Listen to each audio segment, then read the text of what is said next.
Hello, I'm Caroline Marshall, and welcome to Bump to Business Owner, the podcast speaking to mums in business, you.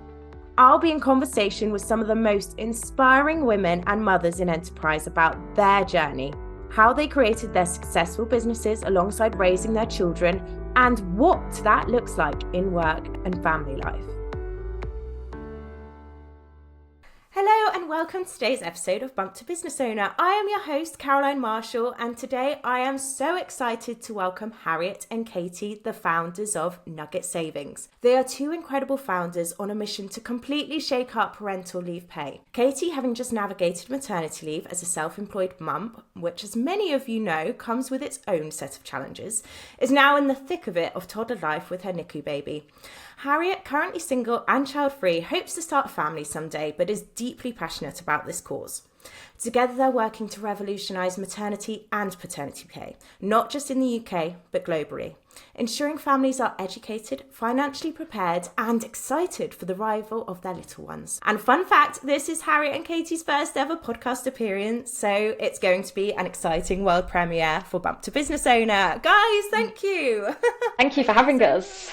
I'm going to jump in. Where were you guys when I was on mat leave for a start? Because seriously, I really I was employed at the time, but on statutory maternity pay, and actually being self-employed, I realised the pay isn't as bad because it's the same basically. I think sometimes if you've only done self-employed maternity leave from a pay perspective, you can you'd not appreciate if you're statutory employee on stat mat pay, it's the same pretty much. There's a little bit more, I think, the first 6 weeks, but then you don't have the flexibility that comes with a business, I guess, although you, Katie, I'm sure we'll talk about yours and the challenges it brings as well. So you guys have been around for a year. I don't normally jump right in, but how have you managed your online growth so quickly? And are bootstrapped founders, am I right? Yeah, so we started our social media May last year, 2023.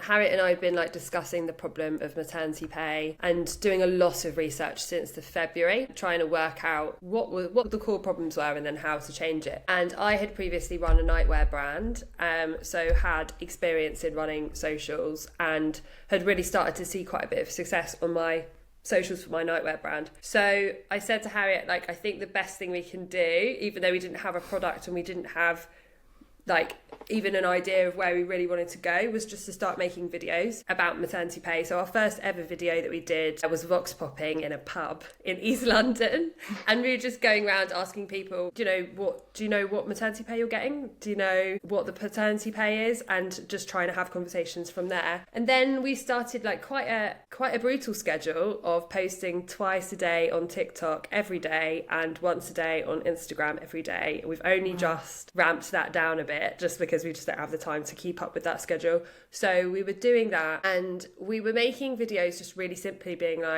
what's a kit day? What happens to your pension? And we realised really quickly that people were asking questions about what statutory maternity pay even was, or maternity allowance. So we rolled it back right to the beginning, and we've basically been mixing up content of educational videos of about a minute long on a topic to do with parental leave with some more funny, relatable content. And we've just grown massively. So now we have over 100,000 on Instagram and over 100,000 on TikTok as well. And the community has grown really organically. I love that. And thank you for your transparency on what you committed to twice a day. I think sometimes, especially on TikTok, it sounds like you need to do that. But the fact you're let's just scale this back, I think we can overcomplicate things up, can't we? And you're probably...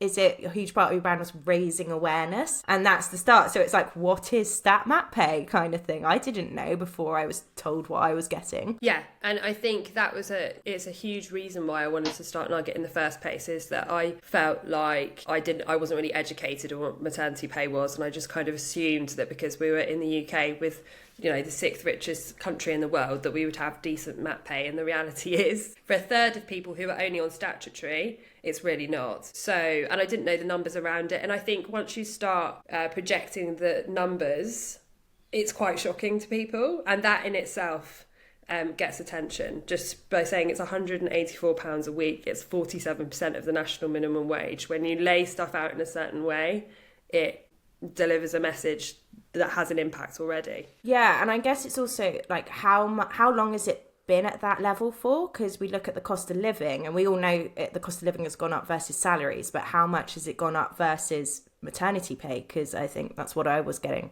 5 years ago, and the cost of living has significantly grown, and when you break it down for what you need to pay for on that, it's incredible. And what I'd love to touch on as well, so how did you guys come to do this together? Because Harriet, I love the fact that you're not a mum yet, because you're the people we need to get involved in these conversations. That's the thing, that's how change comes about. It shouldn't, I feel there's still a level of like ignorant bliss until we start. So how did you guys come around doing this together? So I had witnessed lots of friends and colleagues getting pregnant and starting to go on to maternity leave, and them talking about how rubbish the pay was. And I myself have always been quite a financially savvy person, and I've saved for every eventuality in my life, but I'd never once considered saving to have like for a baby. And I was like, why not? And I'd worked at large organisations where they had a enhanced maternity policy. And because people had explained that it was enhanced, I just presumed that it would be a really good policy, because I didn't know any different. And it was then when I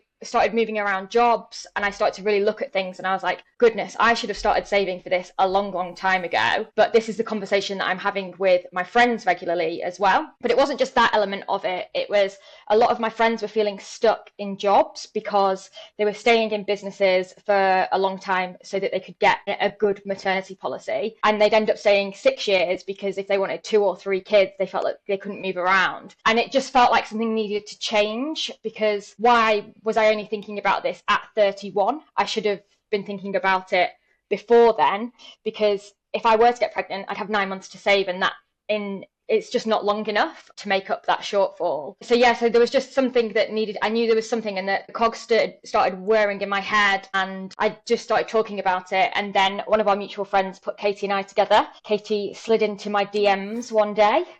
What a great DM to receive. Yeah, and then we went for a glass of wine, and then the rest is history.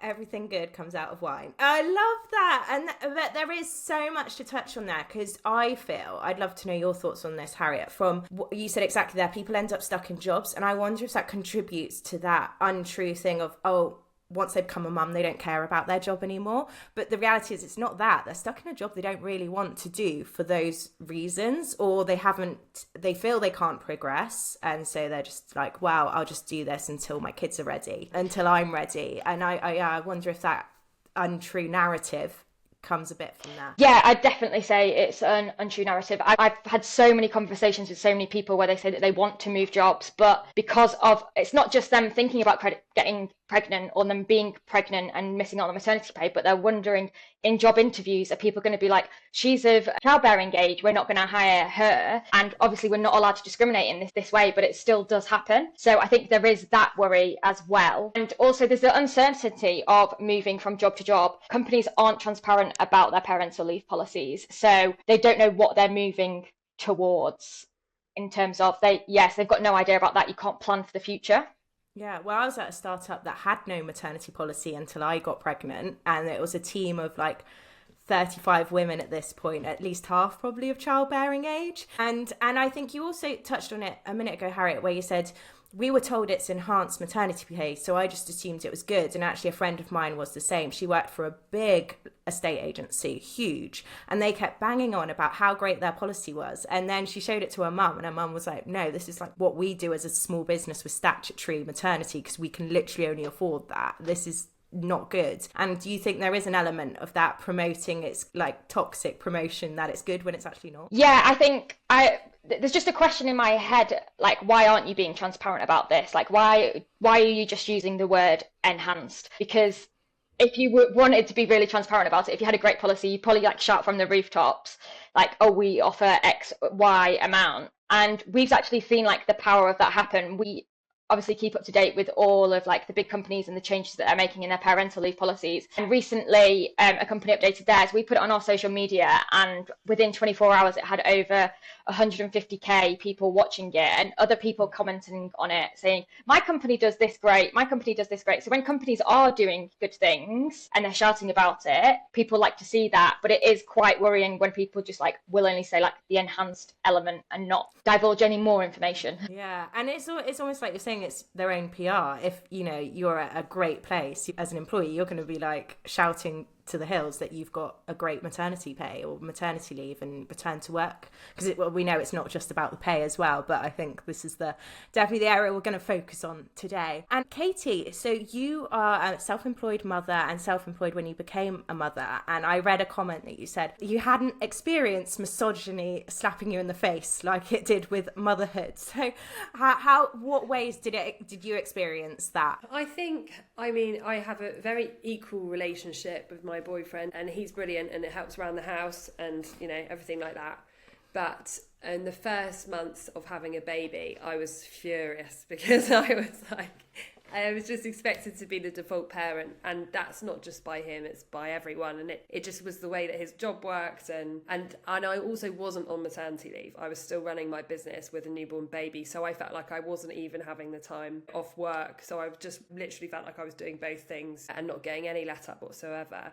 I was pretty furious. I think that is really common. I speak to lots of... hard to relate with the anger, I think. And I can't say it was the first month. I think it was like the first year and a half until 2 years, maybe a motherhood. Because I think you just realise all the ways suddenly that the world isn't set up for you, and actually it's set up against you. And I say a lot, like, the baby isn't the problem. Like 99% of my problems being a working mum and nothing to do with my child. 1% he's being a complete nightmare, having a tantrum, and that's on him. But 99% of the time, it's the structures that we're expected to live in. It's the lack of support. It's the lack of education.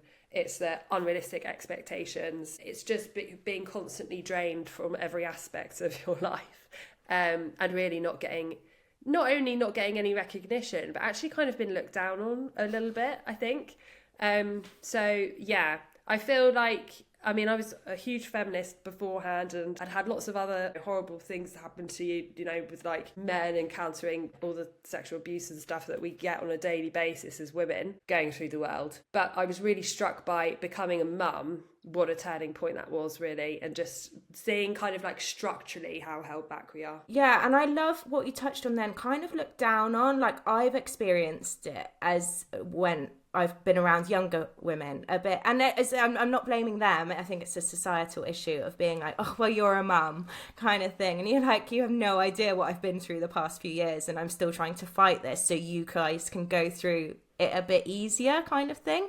And I think, do you think, Katie, there's an element of the generation before has got on with it and maybe don't see now we're kind of trying to change it more? It's like, no, we're not just going to get on with it, we'll get on with it, but we'll try and make the world better. Well, I read in the Pregnant Then Screwed book, which is amazing, about the motherhood penalty, that the problem is that not that we want it all, it's that we're having to do it all. And I think that is a big change. I only realised the other day that like a lot of the working mothers that I look up to from my mum's generation, I had to think about it. I was like, they seem to do it so seamlessly. I don't understand how. And then I spoke to one of them while I was on holiday, and she was like, Katie, the kids were at school. That's when I went back to work. I didn't work when they were really small, and not a lot of my friends did. And then I thought about all of the people that I had in my head from the 90s when I was growing up, and they actually weren't working when we were really small. So I think there are certain shifts. You could get by on one household income. You can't really these days. There are more and more women who are the breadwinner, and that just makes like the financial reality of maternity leave much acuter.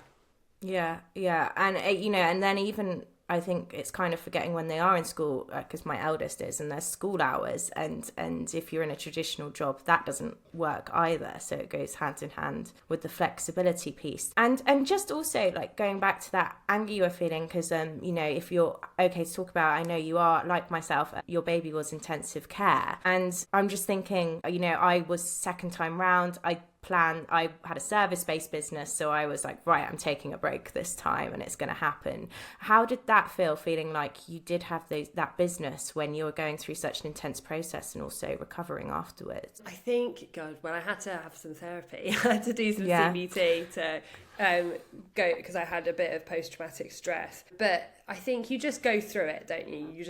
There's no way other than going through. So I just dealt with it, and then you only feel the repercussions of it a bit later. Yeah. But I mean, full transparency, like having my baby, so I had him in NICU and then had CBT and post-traumatic stress after that, and then I was running my nightwear brand and also Nugget at the same time just as we started, and then I ended up having a breakdown at that point as well. So my first 2 years of life being a new mum were like very mentally stressful, and I hadn't really had any mental health problems up until that point. So I think that just speaks to how stressful it is in general. Yeah.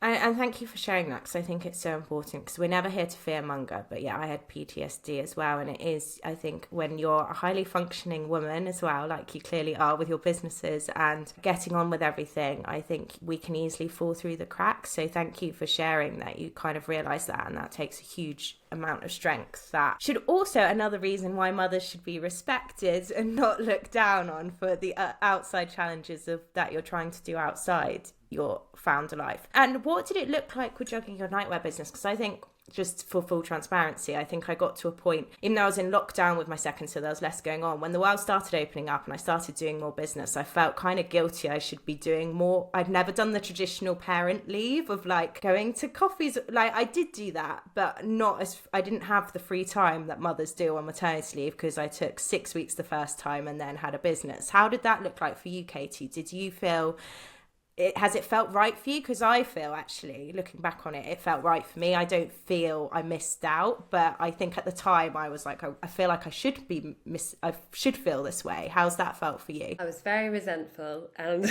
my therapist pointed out that I think she was like, what does a perfect maternity leave look like? And I explained, and she was like, I don't think that's realistic. And I think you talk to women on maternity leave all the time, and you know that's not their reality. So, but saying that, the positives of working for yourself whilst on maternity leave are that I didn't feel like I lost myself as much in a weird way, because I wasn't solely focused on my baby.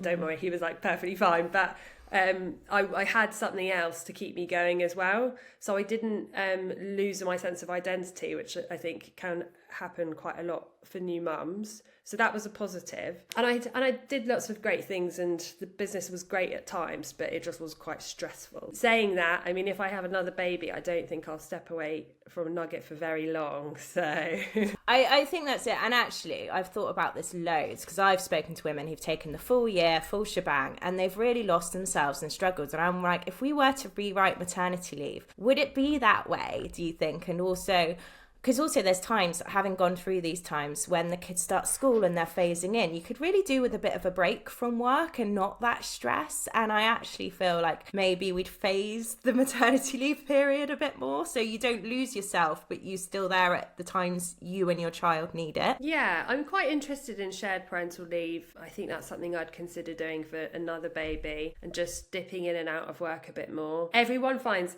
different points of their maternity leave difficult, but it's not the same for everyone, so it's quite hard. But maternity leave, when you think about it, it's quite prescriptive, because it just kind of assumes that everyone wants the same experience.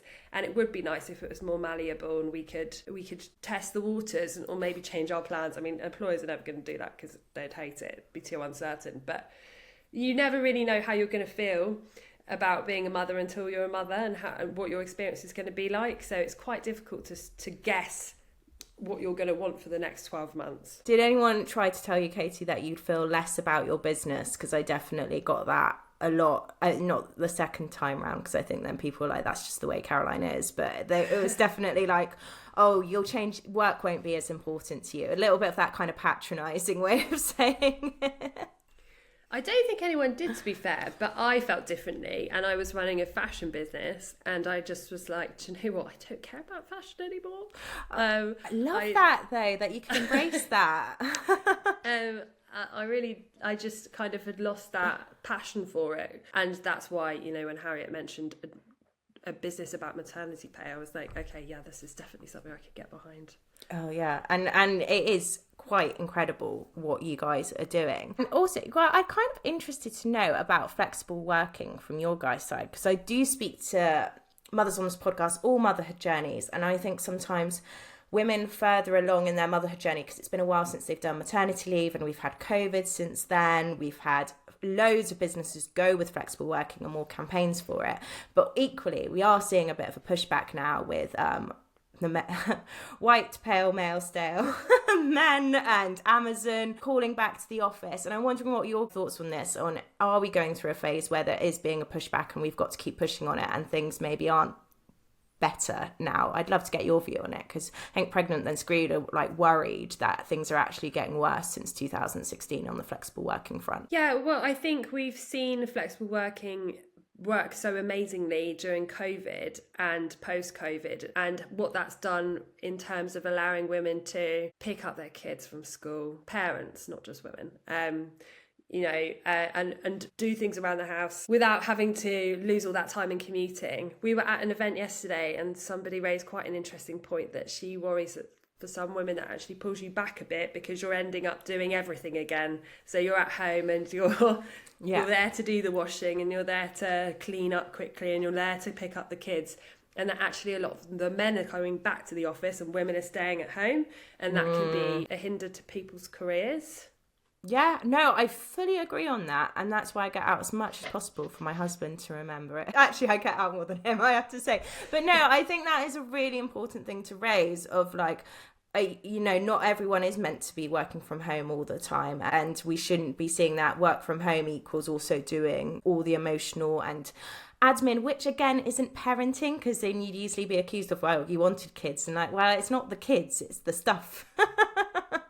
Aside from the kids we're always talking about on this podcast. And so on maternity pay, I guess I wanted to talk about is that I've seen that you really encourage people to negotiate their maternity pay, which is something I have never thought of. But when I sat and thought about this, I was like, 100%, if maternity pay had been built around men, it would completely look different now. But it would be encouraged to negotiate. And I'd love your thoughts on this, because they're taught to negotiate their salaries and be successful. And I think traditionally we're not. And I think that was such an interesting point you guys are raising about negotiation. Yeah, well, like you say, it's like men have always been taught to negotiate their salary. And I know when I was in the workplace, I used to find those conversations really, really difficult, because it's like I'm not that way inclined. But the negotiating the maternity pay isn't just like for your personal benefit. So I think sometimes it can be easier approaching it that way, because it's this lasting thing which will then help so many people as well. But we have had so much feedback from people. Like the other day I was even at the pub and a lady said to me that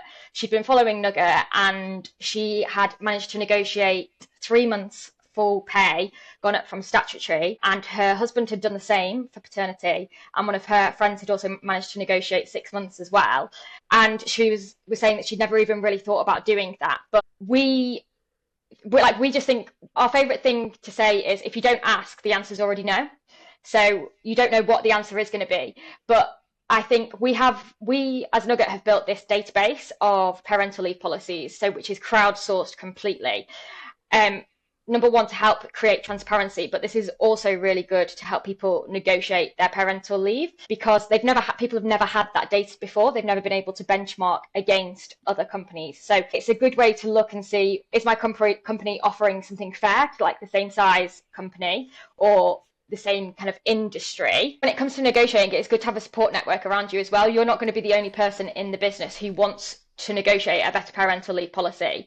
And it's good to start having those conversations, but also having conversations with people who've gone through the maternity or the paternity process to get their understanding of how they felt, what it was like. And you can feed back to your company with that information. And also if there is a network of you, like, it's power with the people. So you've got that support network and you're all going in and having those conversations together. That's when it can become really, really powerful. But it's like we're getting messages each week from people who're saying they're managing to negotiate better parental pay, and it's never something that they'd really even considered. So yes, we want to kind of spread that message as much as we can, because that's the first thing that you can do to make sure that you're financially better off when it comes to parental leave, is to negotiate. Yeah, I'm so on board. I'm so on board with that. Like, I just can't believe I never thought of it, because it's just giving me goosebumps, because mine was stat. And like the difference between 6 weeks full pay and 3 months is incredible when you're in that zone between, 6 weeks, you're still in the newborn thick of it. If you've had a C-section, you might be still recovering, could still be in NICU. You don't, and there's different rules now for NICU stays, but it's quite incredible. So I'm so pleased that there is someone talking about negotiating it, and you are benefiting everyone else there as well. And so something I had to talk about, because this is the kind of dark side I've seen of running a business like this, because I am so excited, and I know the listeners will be, that there are businesses like yours. But it's quite incredible that one time, I think one of you said on LinkedIn that someone had basically accused you of making a business out of vulnerable people, or people who needed the money. And how does it feel to think, I wouldn't even consider that if I went to start a business in this? I just think I'm helping people. But how does that feel from your side? It's something that we consider daily, and we're always trying to deliver for our customers, and they're our customers. They're not vulnerable people. That's the difference. So we built Nugget and our social accounts with no products. We didn't have any products in mind. We were talking to people constantly, day in, day out, with our thousands of videos that we were producing, literally with the sole intention of trying to find solutions for them. And we've been running our masterclasses, which we've had over 3,000 people come through now. And we know we've getting so much feedback that our classes do help people boost their maternity pay by hundreds or if not thousands of pounds, or they save money with some of the hacks that we talk about. But we're really, really intentional about what we put out there. And when we first started selling masterclasses, they were double what they are now. And we've slashed the price in half to make it more accessible for people in the middle of like a cost of living crisis. So we are really conscious that what we put out there is good value for money, it's fair, and we're really passionate about our community. Like, we have them in the forefront of our mind always. We turn down any collaborations with brands who, do not fit our message. So we're really conscious of it. And ultimately, we do wonder whether the criticism would be landed against men solving men's problems. We are here to solve a problem. We are a business. I think it's a natural thing that also comes up because the other people in our space are charities. So that can sometimes cause a bit of confusion. But we see our role with the charities is that we're taking the pressure off them by answering other people's questions, so that the charities are there for people who really are in, real desperate need. Yeah. So that's kind of what we see our function as. Yeah, I mean, and I as a business owner myself, I feel like I'd never personally be apologetic for making money, and that they're not vulnerable people. You're trying to make the system better, as well as help people that can afford you, and you are reasonably cost as well. You're not providing high-end one-on-one financial support from that perspective. You are trying to make this accessible. A little bit like I'd compare it to, say, like the Positive Birth Company and Siobhan. I've seen people, she's been on this podcast, I used her for preparing for my births, and I'm a huge fan of what she does, but I know she's faced the same criticism, and I do wonder a kind of misogyny element on there, but internalized if it's coming from women themselves who feel that way. So I hope we can help change that message together. And again, on another blows my mind dark side, I literally saw on social media the other day that someone compared women receiving maternity pay to prostitutes. Is that right? Yeah. I mean, this is the dark side of social media, like in a nutshell, isn't it? Yeah, I think what surprised Harriet and I at the very beginning when we started our socials was how quickly we uncovered the misogyny. We did not think that talking about maternity pay would cause quite the backlash that it did. And at the beginning, I think we were both quite feisty. I have my feisty moments still, I have to say.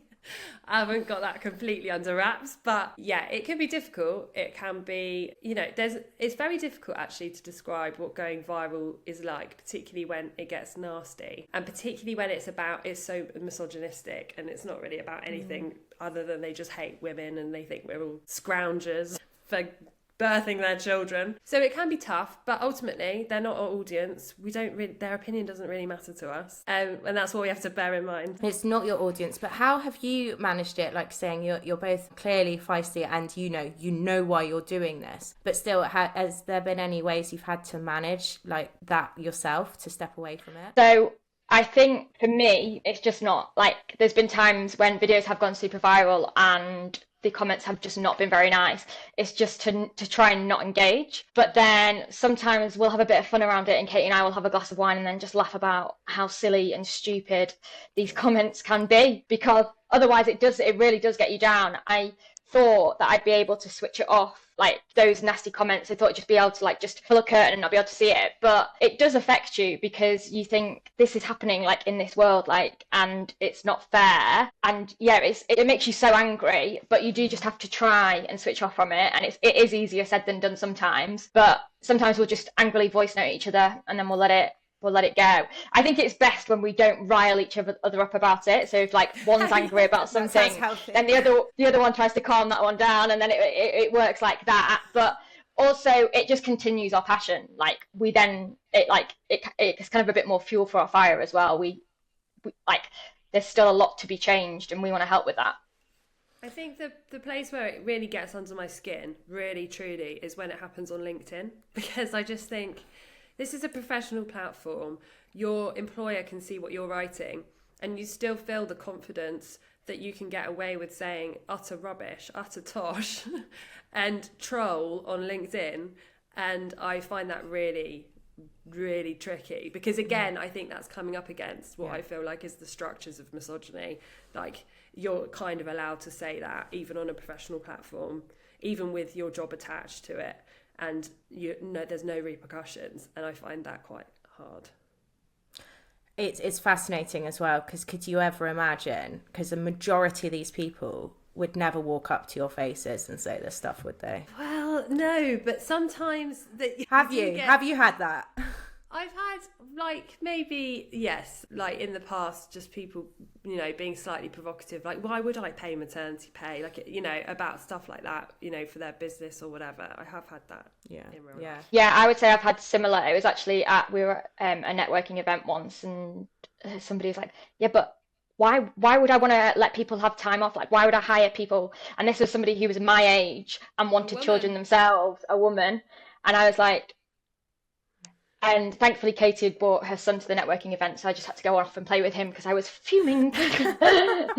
It's all, I mean, there's a whole host of issues with that, but also insulting your business. I feel like what other like world do we live in where we can just to your face go, like, imagine with your nightwear brands, Katie going, yeah, but who really needs nightwear, Katie?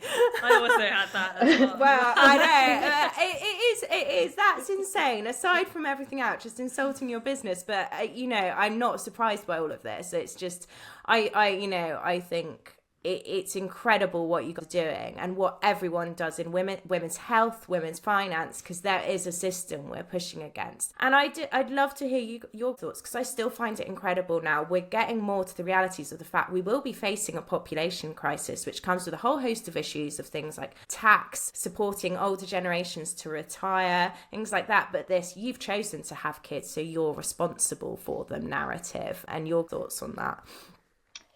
Well, I've not actually had children myself, but I have seen the harsh reality of my friends being on maternity leave. And I don't think a lot of people would choose those really lonely days and think that they're being paid well enough to do that, because I've seen my friends break in those situations, and everybody glamorizes maternity leave as this holiday. It's those people in the office being like, enjoy your time off. I had a voice note from my friend from 3 a.m. this morning because she'd been up all night. Yes, she's chosen to have a child, but you have the ups and the downs. And actually, during the maternity leave, there's a lot of downs that people don't really talk about, or people just don't really want to hear about, because they just think it's this time off that people are being paid for. But it's also without, like you say, this population crisis. Like, if we want to change it and need to change it, then we need to change the kind of like this negative attitude to like people having time off, and also like helping women also progress in their careers after they've had babies, because that is also stopping people from considering having children, because it's not just about the money, it's about their career. Is my career going to be affected? Because when I go back to work, I'm seen as like a parent, or I'm seen that I leave early. I'm not put up for a pay rise. I'm not put up for a promotion. So I do think it is very broken because people kind of like glamorize it as time off. It isn't time off. It's very, very hard. And yes, it's not just a woman who's making a choice to have a baby. It takes two to tango. A man is doing it as well, but it just seems that women get a lot of the flack for it. It's really frustrating because I kind of hate having to make economic arguments for it, because I just want people to respect women. Women necessarily have to, I mean, they don't necessarily have to have kids, but they're the ones that have to biologically. Men can't. So we are facing a motherhood penalty as a result of that. So it's an equality issue in my head, but we have to constantly frame it as an economic issue for anyone to care. And that drives me wild. Again, it's just talking to the wider misogynistic culture that we live in. And we're very careful talking about birth rate because it draws all sorts of weird people out. And you get talking to like pronatalists who are equally quite scary, kind of forcing women to have children. Oh, really? Oh, goodness. I haven't entered that world. Pronatalists, they're called. Yeah, sort of like taking us backwards. So like the Project 2025 and stuff that is going on. So it is something that we're very careful about talking to, but also, you know, Kemi Bader not making those comments. The Guardian did a great article in rebuttal to that and said maternity pay costs, or the state pension rather, costs 30 times that of maternity pay. So if you think that the people on maternity pay are providing the next generation who are going to pay for the state pension, that sounds like a pretty good bloody investment to me. Yeah. But it is frustrating that we have to make these economic arguments. I feel like it diminishes the experience of women and their role in society. Everything. Yeah, thing about that. And Harriet, just to touch on what you said as well, the focus on the women. I mean, I just went on BBC yesterday because there was something about women are getting older, mums are, and whole narrative was around mums being older with babies. It's like these women aren't having babies with their 18-year-old men. Like it takes two to be classed in a geriatric or whatever the term, awful term that is, the term is. But there really is that whole narrative of like women are choosing this, and it's like, a lot of us aren't actually choosing this. It's because we've now nourished this fact of like, we're going to be hugely impacted by having children. So it takes a lot of courage to have them, in my humble opinion. And I think on this call, we can all agree with that. Yeah, can't definitely have both. They can't say, don't have kids until you can afford them. It's your choice to have kids, and then we don't have kids until we're much older, and they're like, that's the wrong choice. There's no right choice, Katie, I think we've established here. And also, like, women need to create a career, like, but we're not going to allow you to do that if you want to have children. That's also then a huge narrative as well. Yeah. And from your perspective, like Harriet, you sound like an amazing girlfriend, by the way, having watched your friends have kids, and just, I'd like to thank you for that. You're not my friend, but I would have loved you there, because I know like not everyone is like that. I think, for example, I mean, I got made redundant and then COVID hit, so I had to be furloughed. Like within 18 months of motherhood, that all hit. And I'd like had a job my whole life, and then suddenly I lost my job twice within 18 months of parenthood. And like to try and explain this to friends who are childless and like talk about pregnant then screwed, things like that, because I had used them as a resource during COVID and things. It just felt like I was kind of hitting a brick wall. Like, how do you guys think the society shift can change where it's not mothers versus the pre-mothers or something like that, but we can all kind of, like, does it start at school with that sort of education and bringing in family life to work life?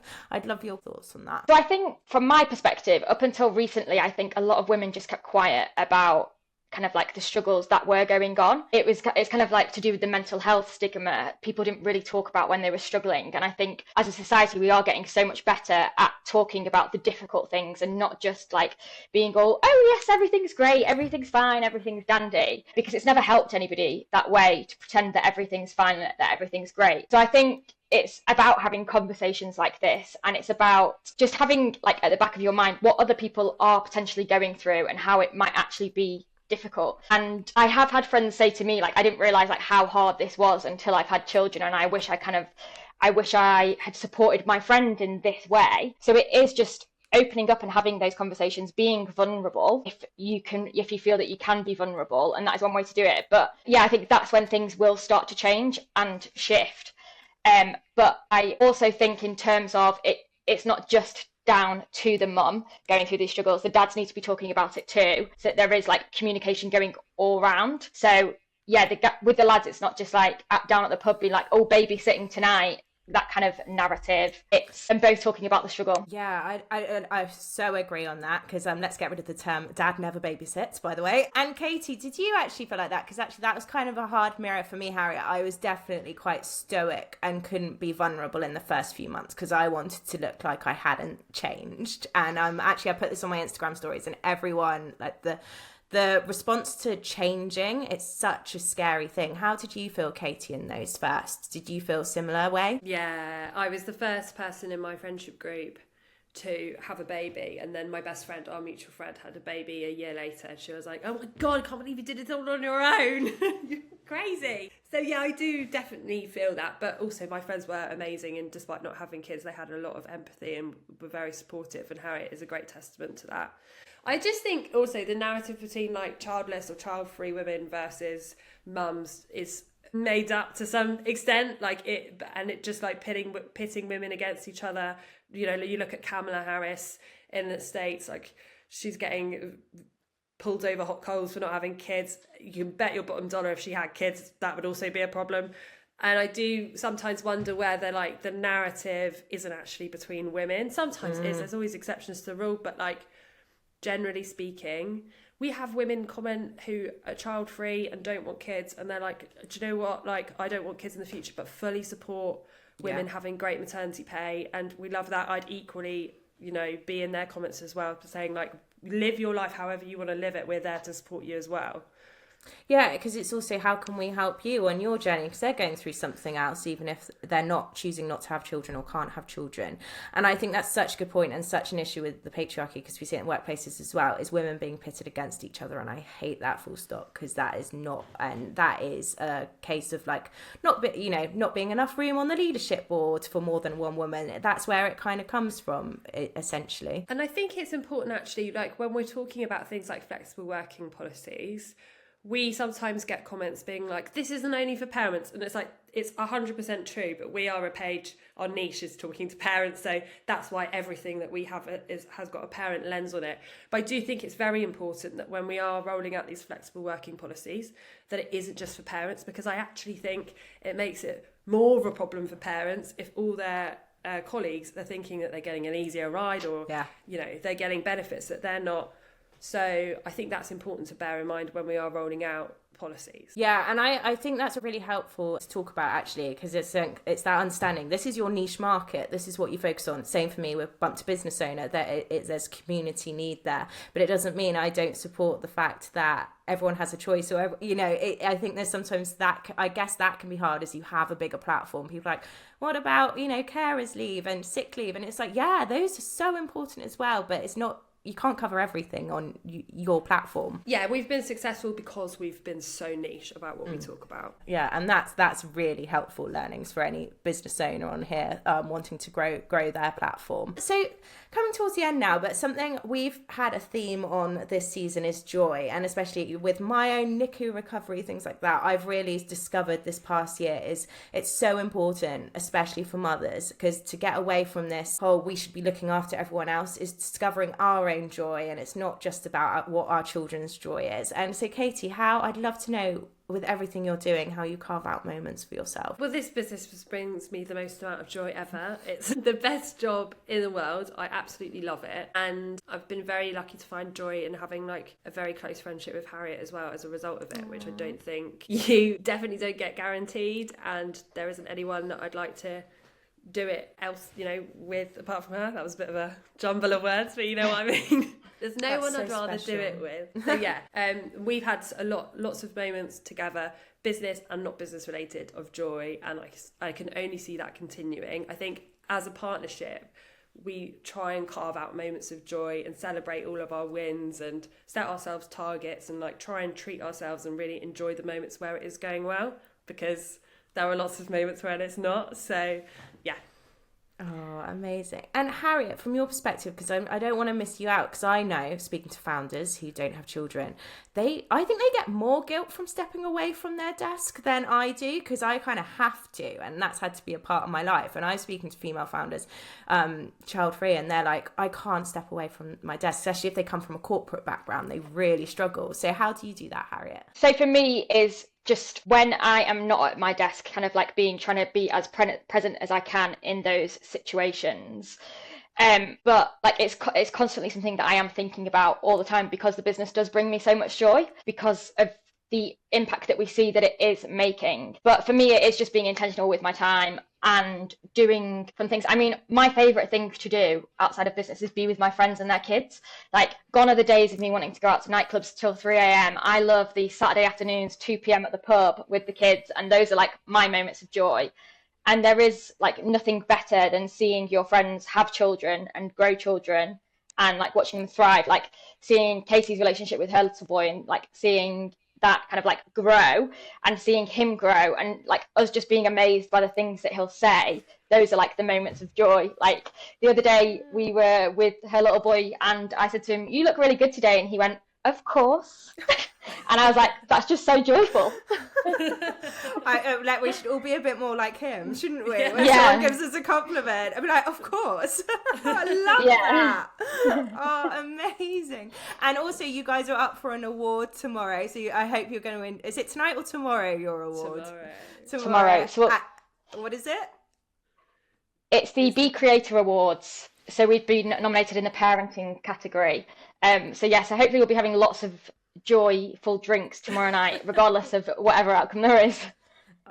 Yes, please do. Just to have all the joy. Awards are for that. I'm at some myself this week, so I think that's the one time to celebrate your business, and no matter what the outcome, just do that. So let's end in, what are your top 3 tips for self-employed people preparing for maternity leave? Because I think that would be the most relevant for this audience. Top tip number 1 would be save as much money as possible. Boring but true. Yeah, just try and I think actually Harriet and I are conscious. Obviously, we have a business about maternity leave, so we have to prioritize paying good maternity leave. So it's something that we're actively like thinking about, ring fencing for, planning for.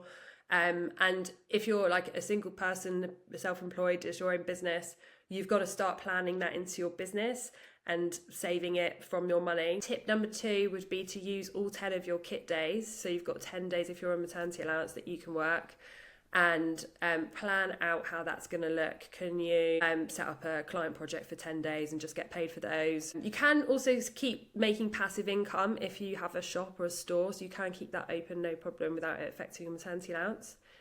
Any number 3, Harriet? Yeah, I think a lot of people don't look at what other financial benefits there might be. So if it takes you to a point where your salary could be really low for the year, there are other benefits out there, and they are there to help you. And there's a really good calculator called Turn to Us, and it will help you work out what you could potentially be what you could potentially get. And it is there for support, but a lot of people don't realise that.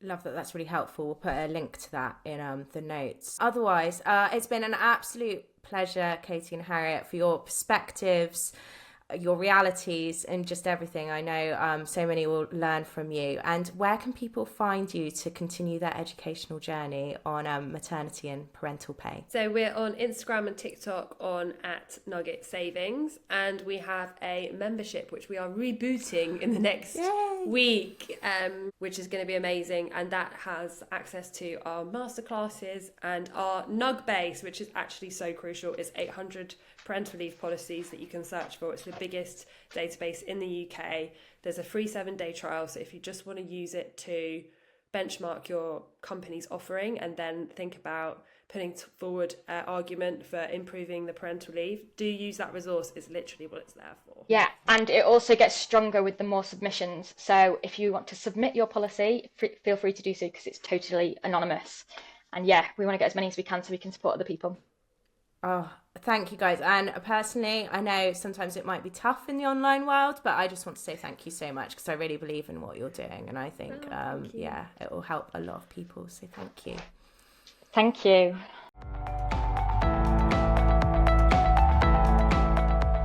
Thank you so much for listening to Bump to Business Owner. I hope you enjoyed the conversation. Please do rate, review, follow or subscribe wherever you're listening. It really helps us to connect with more mums and business owners. You can DM me on @BumpToBusinessOwner on Instagram and I'll be back next week.